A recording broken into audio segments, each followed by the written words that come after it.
Fresh Morning. Fresh Morning.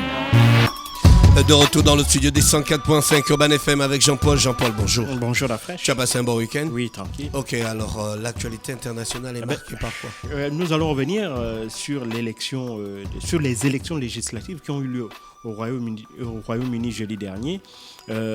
Ces élections-là avaient été déclenchées, c'était des élections anticipées qui avaient été déclenchées par Boris Johnson, l'actuel Premier ministre britannique, qui visait à sortir de l'impasse politique dans laquelle les Britanniques se trouvaient pour résoudre la question liée au Brexit. Il ne faut pas oublier, après les multiples reports du Brexit, après le refus de voir le Brexit inscrit dans la loi britannique pour pouvoir la mettre en œuvre, et au vu des différentes refus, des votes multiples au niveau du Parlement qui n'aboutissaient véritablement à rien, et vu l'exaspération qui commençait à atteindre l'opinion publique, près de 3 ans et demi après le vote qui avait vu les Britanniques dire clairement qu'ils voulaient quitter l'Union européenne, Boris Johnson avait demandé donc ces élections anticipées pour pouvoir avoir un mandat clair et parvenir à mettre enfin en place le Brexit. En face de lui, il y avait bien entendu le Labour, le parti travailliste, avec Jeremy Corbyn, qui lui avait une position assez ambiguë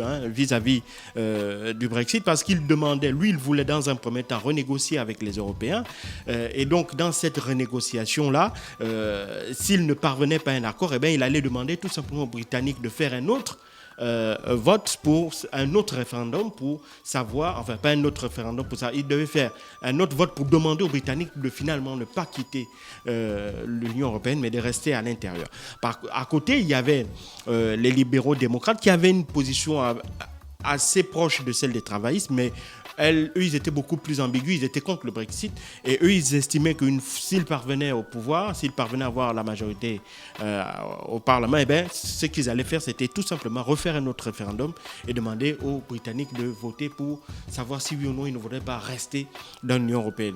Et donc, évidemment, ces 3 partis qui sont les principales forces politiques britanniques étaient celles dont on scrutait le plus les résultats au sortir de ces élections-là. Alors, les résultats ont été clairs. Boris Johnson est le grand vainqueur de cette élection-là, avec 363 députés. Il a fait mieux que son prédécesseur, parce qu'il ne faut pas oublier que Theresa May en 2007, lorsqu'elle avait déclenché elle aussi des élections anticipées, n'était parvenue qu'à environ 229 députés. Et donc lui, il fait plus, et il fait même mieux, parce que certains bastions électoraux qui étaient des bastions qui avaient toujours voté pour les travaillistes, notamment par exemple les régions ouvrières du nord et du centre de l'Angleterre, qui depuis 40 ans ont toujours voté pour des députés travaillistes, ces partis-là ont voté en grande majorité pour les conservateurs. Pourquoi? Parce que ces ouvriers-là ont toujours considéré que l'Europe était responsable de la déliquescence industrielle qu'ils avaient connue dans ces zones-là. Ce sont des zones où il y a eu beaucoup de pertes d'emplois, notamment dans le secteur ouvrier. Ces emplois-là sont partis essentiellement vers les pays émergents, la Chine en tête. Et donc, pour eux, ils estimaient que l'Europe était responsable parce que l'Europe ne leur avait pas offert suffisamment de protection contre, évidemment, la Chine et d'autres forces émergentes et les autres économies émergentes. Et donc, pour eux, il fallait sortir de l'Union européenne. Et donc, ils considéraient que la position de Jeremy Corbyn, qui était assez ambiguë, comme je l'ai dit, d'un côté, il dit qu'il faut renégocier les accords avec l'Union européenne parce qu'en l'état, ce n'est pas le bon accord qu'il faut pour quitter l'Union européenne. Et d'un autre côté, il dit, s'ils ne parviennent pas à trouver un accord, finalement, il va voir comment plutôt rester dans l'Union européenne. Et donc, ça, il voyait ça comme étant une forme d'incapacité de Jeremy Corbyn à avoir une position claire, et donc ce n'était pas digne d'un chef, et donc ils ont refusé de le suivre. Par contre, les autres grands perdants aussi, ce sont les libéraux démocrates qui voulaient tout simplement refaire un autre référendum pour rester dans l'Union européenne. Eux, la débâcle a été plus forte. Pourquoi? Parce que les électeurs ont montré une fois de plus que la volonté des libéraux démocrates de vouloir mettre en place un référendum qui pourrait éventuellement maintenir le Royaume-Uni dans l'Union européenne, alors qu'en 2016, ils avaient clairement voté pour en sortir, eh bien, ils voyaient ça comme une forme de pratique antidémocratique et donc ils ne voulaient absolument pas en entendre parler. Et donc, celui qui, comme je l'ai dit, est le véritable vainqueur, c'est Boris Johnson qui a là véritablement, comme lui-même il a dit dès jeudi dans la soirée lorsque les résultats ont été confirmés, c'est-à-dire que les Britanniques lui ont donné un mandat clair pour mener à bien le Brexit, parce qu'il ne faut pas oublier que le Brexit a été reporté le 31 janvier 2020 et donc les négociations pour véritablement sortir du Brexit vont reprendre le 27 décembre prochain. Donc avec ce mandat, il a plus d'aura, il aura une plus grande légitimité et donc sa voix sera certainement plus audible parce qu'évidemment il aura un mandat clair. Ça c'est de un vis-à-vis des Européens. Vis-à-vis du Parti conservateur, il ne faut pas oublier que Boris Johnson, en déclenchant ces élections anticipées, là, il avait joué son avenir politique. S'il perdait ces élections-là, et il mettait un terme à sa carrière politique et le Parti conservateur encourait un grave risque de démantèlement, de désagrégement, parce que tant les dissensions à l'intérieur du Parti conservateur étaient fortes sur la manière dont le Brexit devait être mené. Majoritairement, ils étaient pour le Brexit, mais ils n'étaient pas tous en interne d'accord avec la manière dont ça devait être fait. Avec cette victoire-là, il est clair que Boris Johnson est véritablement le chef du Parti des conservateurs. Et en interne, il est clair que toutes les velléités d'opposition, toutes les voix discordantes qui jusque-là avaient la possibilité de s'exprimer, vont devoir se taire parce que, évidemment, il aura la légitimité des urnes et les résultats qu'il a obtenus. Il ne faut pas oublier que depuis 1974, sous Margaret Thatcher, le Parti conservateur n'avait plus jamais obtenu une majorité aussi écrasante au niveau du Parlement. Et donc, c'est ça, véritablement, sa grande force. Mais Boris Johnson va également devoir batailler à l'intérieur du Royaume-Uni pour essayer de maintenir si tu veux, la stabilité au sein de deux États. Il y a d'un côté l'Écosse. Il ne faut pas oublier que l'Écosse aussi a vu les députés du Parti nationaliste écossais de Nicola Sturgeon, qui est un parti qui est pour l'Union européenne, qui est anti-Brexit. Et donc Nicola Sturgeon, au regard de ces résultats-là, et sachant qu'évidemment l'Écosse ne pourrait pas obtenir gain de cause d'un retour ou d'un maintien au sein de l'Union européenne, a d'ores et déjà fait savoir que ces résultats-là étaient la preuve que le Royaume-Uni ne voulait pas comprendre les intérêts de l'Écosse. Et donc, à ce titre, l'Écosse avait donc le droit de pouvoir reposer une seconde fois la question de son indépendance. Mais il faut savoir qu'évidemment, le passage vers une indépendance devra passer par, si je peux me permettre la tautologie, par un Boris Johnson, parce que c'est lui seul qui peut autoriser la mise en œuvre d'un tel référendum. Donc l'Écosse demande l'indépendance. L'Écosse, Nicola Sturgeon dit qu'au regard des résultats, évidemment, la question de l'indépendance de l'Écosse doit se poser de nouveau. Mais Boris Johnson est totalement opposé à une quelconque forme d'indépendance de l'Écosse et il est clair qu'il ne pourra jamais donner son accord pour la réalisation de ce référendum-là. Donc ça, c'est clair. Mais ça va déjà montrer que les dissensions extrêmement fortes qu'il va y avoir à l'intérieur du Royaume-Uni sur la question écossaise là. Et puis l'autre question, c'est la question irlandaise. Pour ceux qui ne connaissent pas le Royaume-Uni, il faut savoir que l'Irlande est divisée en deux. D'un côté, vous avez la République d'Irlande qui, elle, n'est pas dans le Royaume-Uni. Ils sont sortis du Royaume-Uni, mais ils sont dans l'Union européenne.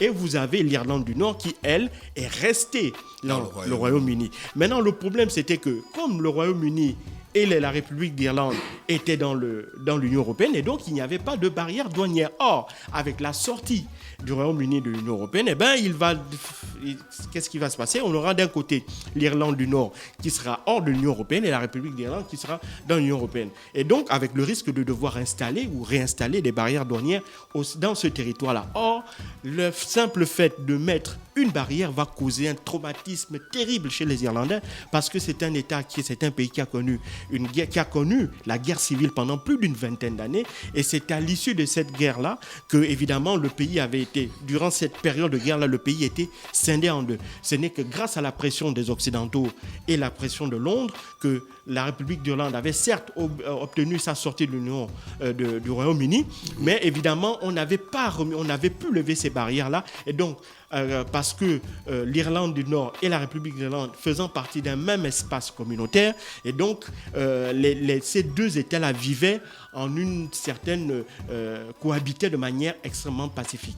Or là, remettre des barrières, ça va réveiller les vieux démons et donc les Irlandais, eux, sont farouchement opposés à la mise en œuvre d'une quelconque forme de barrière entre ces deux États-là.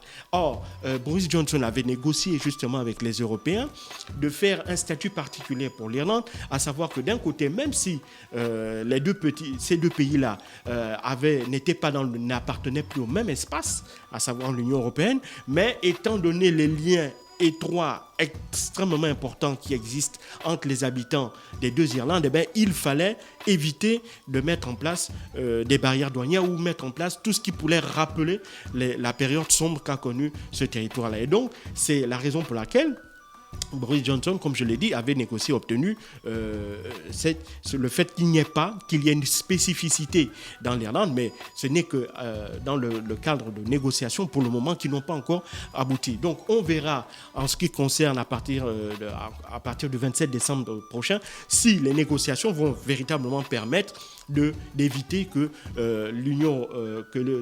l'Irlande ne revive ce qu'elle a vécu dans les années 70, c'est-à-dire une partition de fait de cette île-là. Donc ça, ce sont les deux grands dossiers qu'il va avoir à traiter en face durant les mois qui vont venir et durant les années qui viendront à la tête du Royaume-Uni. Mais évidemment, connaissant l'homme, il est clair qu'il ne va pas manquer d'arguments pour pouvoir essayer de maintenir, d'atteindre ses objectifs.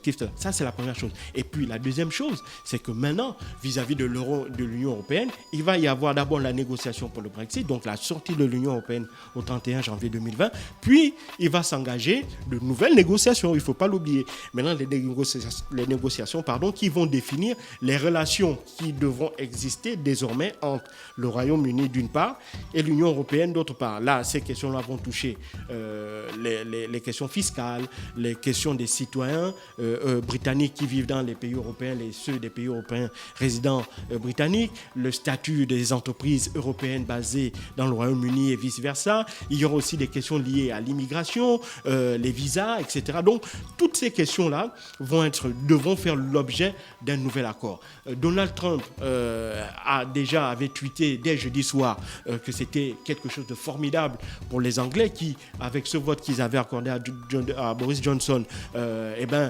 allait enfin leur permettre de prendre en main leur avenir. Et il disait justement à Boris Johnson de ne pas s'inquiéter pour l'avenir du Royaume-Uni parce que lui, il avait la réponse, il avait évidemment un super deal, comme il disait, qui devrait évidemment contrecarrer ou qui devait permettre aux Anglais de ne pas sentir, si tu veux, la douleur liée au fait de la séparation de l'Union européenne. Parce qu'il ne faut pas oublier que 70% des échanges économiques du Royaume-Uni se font avec l'Union européenne. Et donc, la sortie de l'Union européenne avait représenté un risque véritable, aussi bien pour l'économie européenne que pour les citoyens britanniques. Mais apparemment, cela n'a, semble-t-il, pas effrayé les citoyens britanniques qui ont décidé de renouveler leur confiance à Boris Johnson parce que, évidemment, celui-ci avait un slogan simple et clair, Get Brexit Done, ça veut dire faisons le Brexit. Et donc pour les Britanniques, ils estiment qu'il y a eu un vote en 2016, le choix était clair et donc ils doivent aller au bout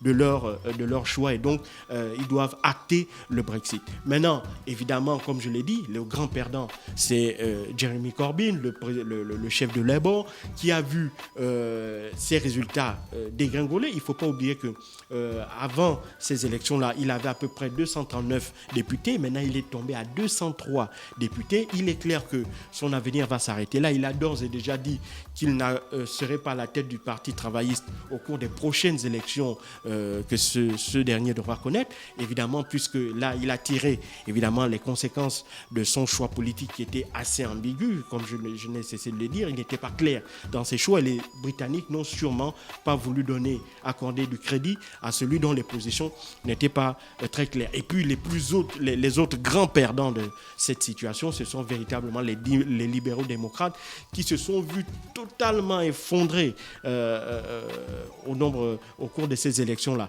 Parce qu'évidemment, leur proposition de vouloir refaire un nouveau référendum pour maintenir le Royaume-Uni au sein de l'Union européenne n'est véritablement pas passée chez les électeurs. Maintenant, on va voir qu'est-ce que ça va donner au cours des semaines qui vont venir. Les négociations qui vont commencer le 27 vont être particulièrement particulièrement importante et intéressante à suivre.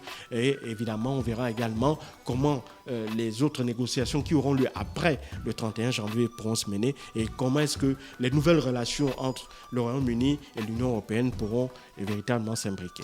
Merci Jean-Paul qui est avec nous ce matin sur les 104.5 Urban FM, la station urbaine dans le Da Fresh Morning pour l'actualité internationale.